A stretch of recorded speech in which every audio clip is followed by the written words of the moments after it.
Hello, welcome to Funzi Primary School. In fact, to the Funzi Library at Funzi Primary School.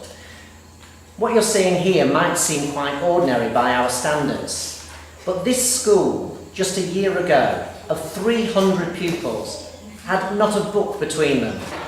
Today, because of the work of the charity, there are 1,000 brand new books that children can read, both in Swahili and in English. I like that book because it talks about animal, the lion and the hare. This is my favorite book because it's given us some different meanings of words. This is my favorite book. I'm studying French on my own, so I'm using the books from the library. People have managed to read the books, and at the other times they couldn't read the books. And now they can understand how to speak English also. The library is important because even the community have to read the newspapers to look for the jobs, and also can look at first they did not know. But of course, the big story this time last year was happening over there, across the water. Having rebuilt Funzi School, we now face the problem of a dilapidated Bodo Primary. And in many ways, it was much worse than the challenges we'd faced here in Funzi. You probably remember the pictures. We've arrived here at Bodo Primary School on a day very similar to the day we came here last year when it was pouring with rain. It looks like we're going to get that downpour again today. But what a transformation has taken place here in just that period of 1 year. This school opened back in 1960, the old school that's now been pulled down. And for all those years, children didn't have a desk to sit at, and the facilities were so poor. Today, the facilities are very different. We want to talk about the community, on behalf of the community. They are appreciating that they have a very modern school. They're happy about it.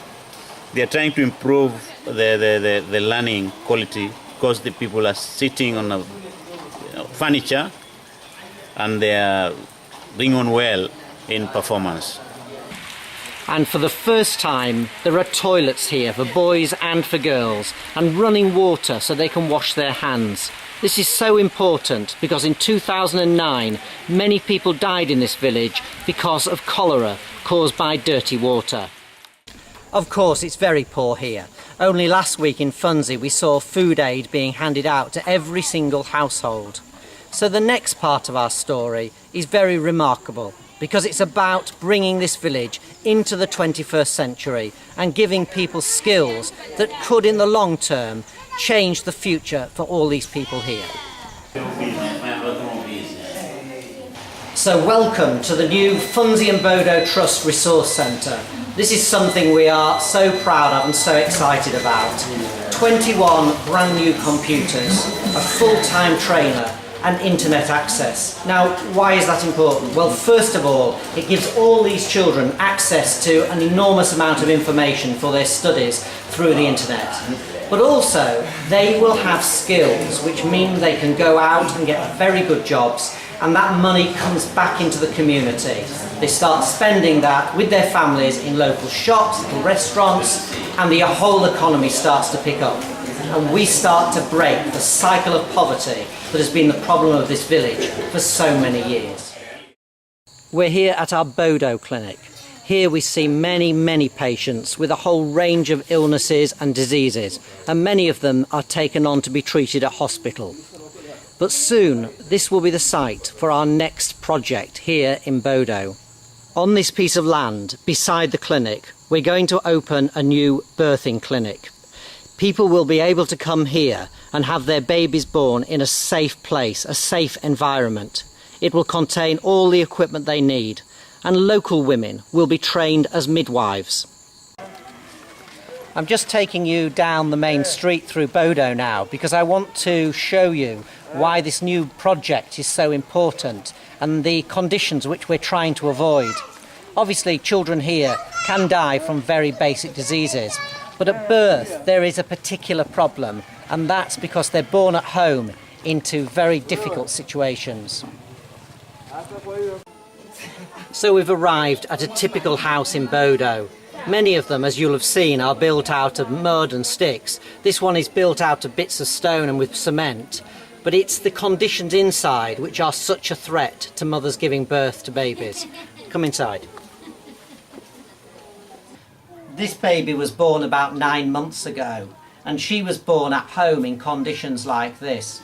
As you can see, it's fairly basic. People don't have a lot of furniture. This is just a standard bed. But the problem is that mothers often give birth onto the floor, and that's where the danger lies. It's just sand and mud, and from this can come infection, both for the baby and for the mother, and it can prove fatal. So our new birthing rooms, with their clean, safe environment, supported by local midwives, with all the equipment they need, is absolutely essential. And now an update on some of the people we've been helping with the Funzi and Bodo Trust. This is 8-year-old Sharka.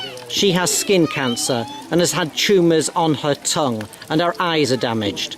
With the help of the Trust and the care that we can give her, she will live to be a young adult and have a good life with her family. This is Vida with me, looking very serious, and Mimi. Both of these small children have sickle cell disease, which is a disease found amongst the black community. If it's not treated, it can prove fatal. But both these children now, thanks to the charity, go to a special clinic and are cared for and all their needs met. And there's better news for Mr. Shea the tailor too. He had a large open wound on the lower part of his leg, but after a muscle transplant into the wound, he's getting back to normal. And that means going back to work and being able to support his family again. This is Wanakombo. Wanakombo got polio when she was much younger, and for much of her life she's been indoors in a bedroom where there have been bed bugs, and it's been a pretty miserable existence. But since the Trust has been able to get involved with her, she's been going for physiotherapy 3 times a week. She can now get around and meets lots of friends because of this wheelchair. And best of all, she's been able to go back to school. And this year, after being there for just a few months, she came 4th in the whole year. So a fantastic year for Wanakombo and the Funzi and Bodo Trust. So this is Mr. Zuberi. Today he's got a baby python with him. He's a professional snake catcher, but he also goes after the more dangerous snakes. And recently he came face to face with a spitting cobra, which caused serious damage, spitting into his eyes. What difference did the work of the Trust make to you in that situation? It made a difference between recovering my sight and going blind totally. I really thank the Trust for the assistance, the medical assistance that I got from them.